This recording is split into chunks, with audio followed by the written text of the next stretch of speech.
ଘରେ ଅଛନ୍ତି? ହଁ ଅଛି କୋड ଯାଇନି। ଆଉ ଟିକେ ମୋର ଟିକେ ଦେହ ଖରାପ ହେଇ ଯାଇ ଟିକେ କଣ ଔଷଧ ଟିକେ ଦେଲ। କଣ ହେଇଛି ଆଉ କଣ ଔଷଧ ଟିକେ ଦେଲ? ଔଷଧ କଣ ସେ ଆମ ଗାଈଟା ଦେହ ଖରାପ ହେଇ ଯାଇଥିଲା। ମୁଁ ତା ପାଟିରେ ଏମିତି ଦଉଥିଲି ବଟିକା। ଆଉ ସେ ଗାଈ ଖାଇବ କଣ ଛିଙ୍କି ଦେଲା ଯେ ସେ ବଟିକା ମୋ ପାଟିରେ ପଶିଗଲା ପେଟକୁ ପଳେଇଛି। ପେଟ ଖାଲି ପେଟ ହେଇଯାଇଛି। ମୋ ପେଟ ଫୁଲି ଯାଇଛି। ହଁ ଆଉ କଣ ଟିକେ ଔଷଧ ଟିକେ ଦିଅ। ମୋ ନାଁ ହଉଛି ବ୍ରଜ ସୁନ୍ଦର ସାହୁ। ହଉ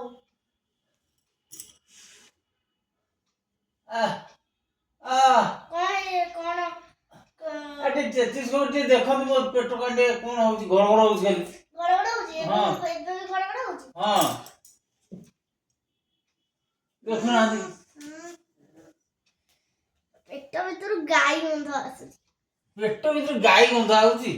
ଏ କଣ ତେତିଶ ଉପରେ ଗନ୍ଧ ପଳେଇ ଆଇଲା।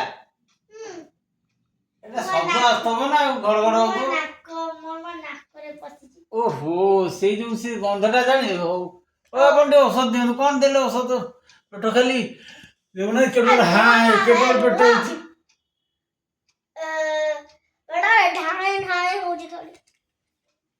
ହଉ ମୁଁ ମେଡିସିନ ଲେଖି ଦଉଛି ଖାଇବ ହେଲା। ହଉ କୁହନ୍ତୁ। ମେଡିସିନ ହଉଛି କଣ ଫାଷ୍ଟ କଣ କରିବ? ଫିନାଇଲ ଆଣିବ ଦୋକାନରୁ। ଫିନାଇଲ ଆଣିବ ପାଣି ସହିତ ଗୋଳେଇ ଦବ। ତାପରେ ନିଦ ବଟିକା ଟିକେ ପକେଇଦବ। ତାପରେ ପିଇଦବ।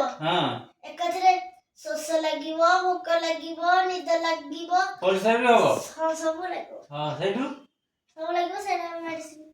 ଆଉ ପେଟଟା ଫମ୍ପା ବନ୍ଦ ହେଇଯିବ। ଖମ୍ବା ଗାଈ ସବୁ ଏମିତି ସବୁ ଚାଲିବ। ହଉ ହଉ ଆଜ୍ଞା ଲେଖି ଦିଅନ୍ତୁ। ସେମିତି ହବନି। ଏମିତି ହବନି ଆଉ ତମେ ଶୀଘ୍ର ଔଷଧ ଦିଅ ମୁଁ ଟିକେ ଖାଇଦେବେ।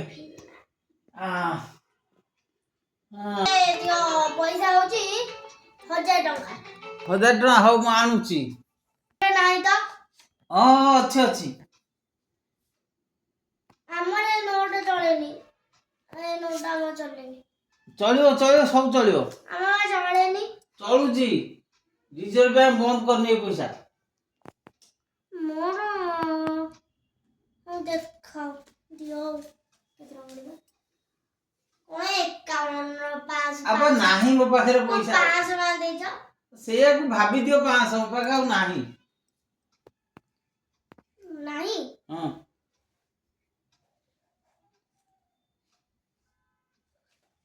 ହଉ ଟିକେ ସହିତ ହଁ। ପୁରା ରୋଗ କୁଆଡେ ପଳେଇବ ଯେ ତମେ ଜାଣି ପାରିବନି। ହଉ ଆଜ୍ଞା।